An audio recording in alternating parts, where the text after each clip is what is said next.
You know, what's really terrific about the King Charlotte is the location, King and Spadina. So what I love about it is that just up Spadina, a few blocks, you've got Chinatown, you've got the Kensington Market. You know, it's an express route out to the QEW.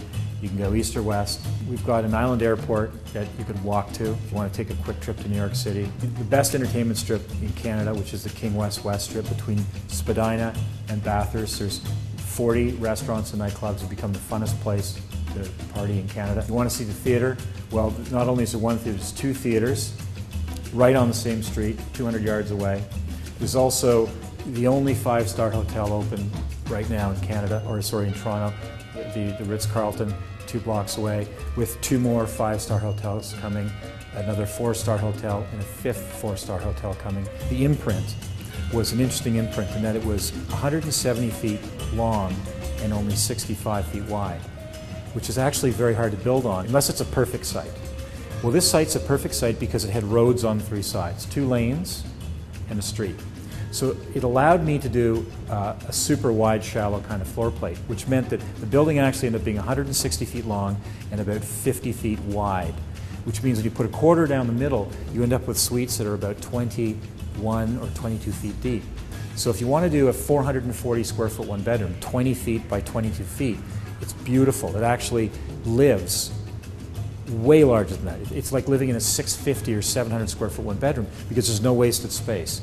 Just a really super efficient floor plan. So every unit in the King Charlotte lays out magnificently. It's the best building I've ever done for floor plans in my life, and I can't imagine ever doing another one like this.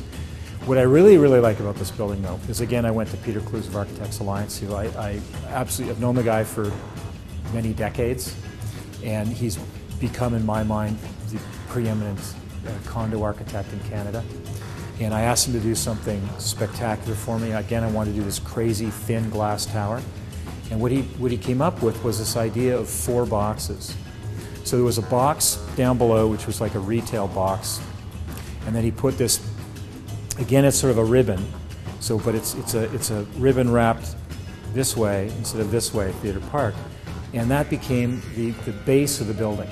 And then on top of that, he attached another box that seemed to be overhanging the podium box. So usually a podium is larger than the tower. In this case, the tower is actually wider than the podium, but it's actually an optical illusion because on the sides of the property what we've done is we've got curtain wall glass that comes right out to the edge of the balcony. So the curtain wall looks like it's wider, but it's actually really just glass. There's nothing behind it. It's the end of the balcony. So it gives us sort of weird optical illusion that the building is teetering, that it's heavier on the top than the bottom. And then he makes that even more accentuated by building a gigantic glass red box on the top, which serves as a mechanical room and a party room for the building. And just off the party room is an outdoor pool. So we have an outdoor pool on the 33rd floor of this building. So the views are amazing, and I made sure that the pool faces west and gets sun all day long. That pool is going to be just hopping. And I designed the building for young people. You could not ask, if you're a city dweller, you could not ask for a better place to live if you're between 25 and 50 than the King Charlotte. Toronto's always been a great market for investing in condominiums. Over the last 20 or 30 years, people have made millions and millions of dollars. I'm talking about small investors, not Fortune 500 companies. Individuals who bought 10 or 15 or 20 apartments have made millions of dollars in our marketplace.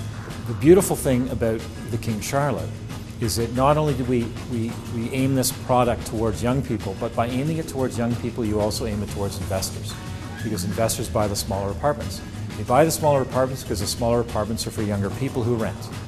And so this building, the largest apartment is 962 square feet.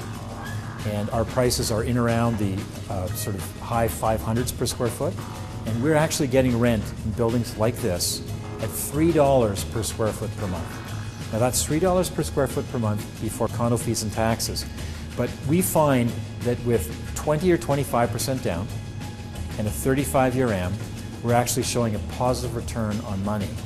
I'm talking a positive return after all your expenses. But in addition to that, you're also paying off your mortgage every month because your tenant's paying your mortgage for you. So not only are you making money every month, but you're also paying off $2,000, $3,000, $4,000, $5,000 a year in your mortgage. So you're slowly and then quickly getting rich. you.